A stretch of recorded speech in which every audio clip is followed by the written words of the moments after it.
আদিত্য হুট করে উর্বিকে পাশের বালিশে চেপে ধরল। তারপর গম গম কণ্ঠে জিজ্ঞেস করল, তুই এখানে কি করিস? কোনো মতলবে এসেছিস সেখানে? উর্বি কি বলবে ভেবে পেল না। সে যে এভাবে ধরা পড়বে তা তো কোনেও টের পায়নি। কিছু না বলে উঠতে তো যাবে, তখন পিঠের নিচে আদিত্যের ফোনের অস্তিত্ব পেল। এখন উঠলেই আদিত্য বুঝে যাবে সবটা। সে যে এখানে তার ফোন নিতে এসেছিল তা জানলে সে তো আর রক্ষা থাকবে না। ভয়ে ভয়ে একবার আদিত্যের দিকে চাইল। আদিত্য এখনো প্রশ্ন চোখে তাকিয়ে আছে উর্বির দিকে। তারপর উর্বি আমতা আমতা করতে করতে এক হাত নিজের পিঠের নিচে রাখল, উদ্দেশ্য কোনো কায়দায় ফোনটা সরিয়ে ফেলবে। আর এতক্ষণ আদিত্য উর্বিকেই লক্ষ্য করছিল। উর্বিকে হাত সরাতে দেখে সেও উর্বির মতো করে হাতটা উর্বির পিঠের নিচে ঢোকানোর চেষ্টা করল। উর্বি সেটা বুঝতে পেরে নিজের পিঠ চেপে ধরল বিছানার সাথে। আর আদিত্য তাকে পুরো অগ্রাহ্য করে জোর করেই উর্বির পিঠের নিচে হাত ঢুকিয়ে দিল। উর্বি শিহরণে চোখটা বুজে ফেলল। পিঠের নিচে একটা পুরুষালী হাতের অস্তিত্বে নিজের অজান্তেই শরীর বিছানা থেকে ঢিল করে দিল। আর সেই সুযোগ আদিত্য সহজেই ফোনটা উর্বির পিঠের নিচ থেকে বের করে নিল। তারপর উর্বিকে উদ্দেশ্য করে বলল, আবার আমার ফোন নিয়েছিলি? উর্বি কোনো উত্তর না দেওয়ায় আদিত্য আবারও ধমকের সাথে বলল, কিরে কি হলো? কথা বলিস না কেন বেয়াদব? আদিত্যের ধমকে উর্বি হালকা কেঁপে উঠল। তারপর পিট করে চোখ খুলল। চোখ খুলতেই সামনে দৃশ্যমান হলো আদিত্যের লোমশ বুক। প্রতিদিনের নয়, আজও আদিত্য খালি গায়ে শুধু ট্রাউজার পরে ঘুমিয়েছিল। ফোনটা বের করার সময় কখনো যে উর্বি আদিত্যের দিকে খানিকটাই এগিয়ে গেছে তা কেউই টের পেল না। আদিত্য আবারও বিরক্ত হলো। বিরক্তিতে কপালে স্তক ভাঁজ পড়ল। দাঁতে দাঁত চেপে উর্বির দিকে তাকিয়ে দেখল উর্বি ড্যাব ড্যাব করে তার দিকে তাকিয়ে আছে। ভালোভাবে লক্ষ্য করে দেখল উর্বি ওর বুকের ঘন লোমগুলোর দিকে তাকিয়ে আছে। তা দেখে আদিত্য একটা ধাক্কা দিয়ে উর্বিকে সরিয়ে দিল। উর্বি বেড করে পড়তে বেঁচে গেল। আদিত্যের ধাক্কায় বেডের একেবারে কিনারায় পড়েছে সে। আর আদিত্য বেড থেকে উঠে বসে বলল, বেয়াদব মেয়ে, এক্ষুনি আমার রুম থেকে বের হবি, নইলে আজ তোর কি হাল করি আমি দেখবি শুধু তুই। বলেই আদিত্য উর্বির দিকে এগিয়ে যাবে, তখনই উর্বি তাড়াতাড়ি করে ওড়না লং জামাটা দু হাতে আঁকড়ে ধরে দৌড়ে দরজা খুলে বেরিয়ে গেল। বেরিয়েই হাঁপাতে লাগলো। তারপর দু জোড়া চোখে তার দিকে অগ্নিদৃষ্টিতে তাকিয়ে থাকতে দেখে একটা শুকনো ঢোক গিলে বলল, তোমরাই দেখো না তোমাদের ভাইটা কেমন আস্ত বজ্জাত একটা। প্রতিটা প্ল্যান বানচাল করে দেয়। ভাইকে বজ্জাত বলা? আচ্ছা, রেগে গেল লারিন।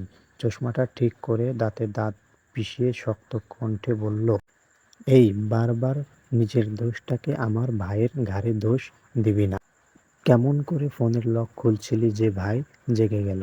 শুধু আঙ্গুলের ছাপটাই তো দিতে হতো। ছোট বোনের রেগে যাওয়া দেখে এবার শান্তশিষ্ট লাইবা মুখ খুলে বলল, বাদ দে এসব, মিশন ক্যান্সেল।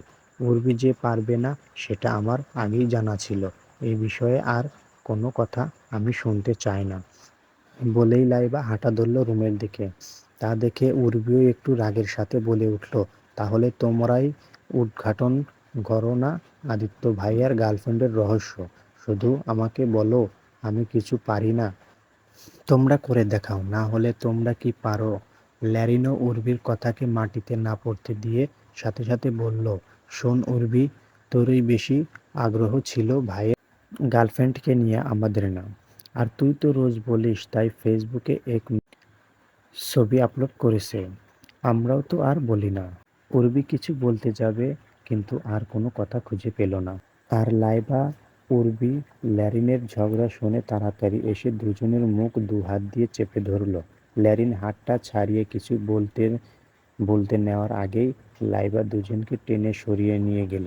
তারপর ফিসফিস করে বলল, পাগল নাকি তোরা? ভাইয়ের রুমের সামনে ঝগড়া করিস, ভাই টের পেলে তোদের একটাকেও আস্ত রাখবে না। সাথে আমাকেও কি করবে আমি জানি না। উর্বি রুমে ঢুকতে ঢুকতে বলল, রাখো তো তো আদিত্য ভাইয়া কি করবে পারে আমার জানা আছে। ওই জোরে দুটা ধমক দেবে। আর সেই ধমক খেয়ে তুই ভয়ে ইঁদুরের গর্তে লুকাবি। একথা বলতে বলতে ল্যারিন বিছানা বসে পড়ল। তারপর উর্বিকে বিছানা বসতে বসতে বলল, ল্যারিন তুই জানিস না ভাই, আমি প্রচুর সাহসী আর বুদ্ধিমতী। দেখলি না কেবলও আদিত্য ভাইয়ার ধমক খেয়ে এখনো তোদের সামনে সরসরিয়ে বসে আছি। ল্যারিন উর্বিকে ব্যঙ্গ করে বলল, হি হি হি, তা তো দেখতেই পাচ্ছি তোর সাহস আর বুদ্ধি। হি হি হি। ক্লাস 7 তুই কি করেছিলি মনে আছে? জানি মনে নেই, দাঁড়া একটু মনে করিয়ে দিই। ক্লাস 7-এ কৃষি শিক্ষা স্যার পুরো ক্লাসের ছাত্রদের উদ্দেশ্য প্রশ্ন করেছিল, মুরগির বাচ্চা কিভাবে হয়? উত্তরটা ছিল ডিম ফুটে বাচ্চা হয়। আর তুই মাতব্বারি করে হাত উঠিয়ে বলেছিলি, মুরগির ঘাড়ের উপর মোরগ বাবাজি চেপে বসলে বাচ্চা হয়। ডিমের কথা শুনে উর্বি হালকা ঢোক চাপল। তার মানে পড়েছে সে সত্যিই এরকমটা বলেছিল। আর তারপর পুরো ক্লাস উচ্চস্বরে হেসেছিল। বাংলার দ্বিতীয় ম্যামে কথা শুনে হেসে বলল, উর্বি ছোট মানুষ, বুঝতে পারেনি, বলে ফেলেছে। অভিজ্ঞতারা হেসে কুটকুটি। এসব কথা মনে পড়লেই উর্বি নিজেকে নির্দোষ প্রমাণ করার তাগিদ অনুভব করল। তাই মিনমিনে কণ্ঠে ল্যারিনের উদ্দেশ্যে বলে উঠল, তখন তো আমি সত্যিই ছোট ছিলাম, তাই না বল? ল্যারিনও উর্বির কথা সুর টেনে বলল, তা তো ছিলি। যখন ক্লাস 9-এ উঠলি তখনও কি ছোট ছিলি? উর্বি বুঝতে না পেরে বলল, মানে? ক্লাস 9-এ থাকতে একদিন আমরা সবাই হলরুমে বসে টিভি দেখছিলাম। আমি, আব্বু, আম্মু ও আপা। আর তুই হুট করে কোথা থেকে এসে বললি, আচ্ছা নায়িকারা কি অতিরিক্ত নোংরা হয়? না মানে নায়ক নায়িকা একটু বেশি কাছে আসলেই নায়িকা গোসল করতে চলে যায় আর ফিরে আসে না। নায়ককেও ঠেলে ঠুলে গোসলে পাঠায়। এসব কোথাকার বুদ্ধিমতী তোরা? ওখানে আব্বু বসেছিল, বলার আগে একটু ভেবে বলতি। উর্বি নিজেকে কূর্তিকলাপের কথা শুনে চিত হয়ে শুয়ে পড়ল বিছানায়। তারপর শান্ত সুরে বলল, তুই একটু বেশি ভাইভক্তি দেখিয়ে ফেলেছিস না? আদিত্য ভাইয়াকে ভালো বলতে গিয়ে বারবার আমার বাচ্চামির পয়েন্টগুলো বের করিস। তুই বল, এটা কি তুই ঠিক করেছিস? উর্বির কথাতে ল্যারিন খানিকটা রেগে গেল। ল্যারিন বুঝতে পারে উর্বি কি করে বারবার ভাইয়ের প্রতি অতিরিক্ত ভালোবাসাটা ধরে ফেলে। লাইবা এদের অনৈতিক কথাবার্তা শুনে ফুঁস করে একবার দম ফেলে বেরিয়ে গেল রুম থেকে। তার আর এত কথা ভালো লাগছে না। একটু পরে ল্যারিনও বেরিয়ে পড়ল রুম থেকে। আর উর্বি একাই লাইবার রুমে বিছানায় চিত হয়ে শুয়ে রইল। উর্বি মাথার উপরে রড সিমেন্টের ছাদের দিকে তাকিয়ে রইল।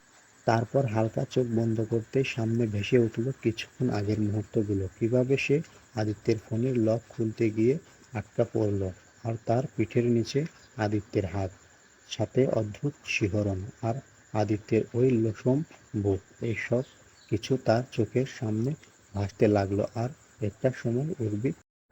তো আল্লাহ হাফেজ, সবাই ভালো থাকবেন। আজকে এই পর্যন্তই।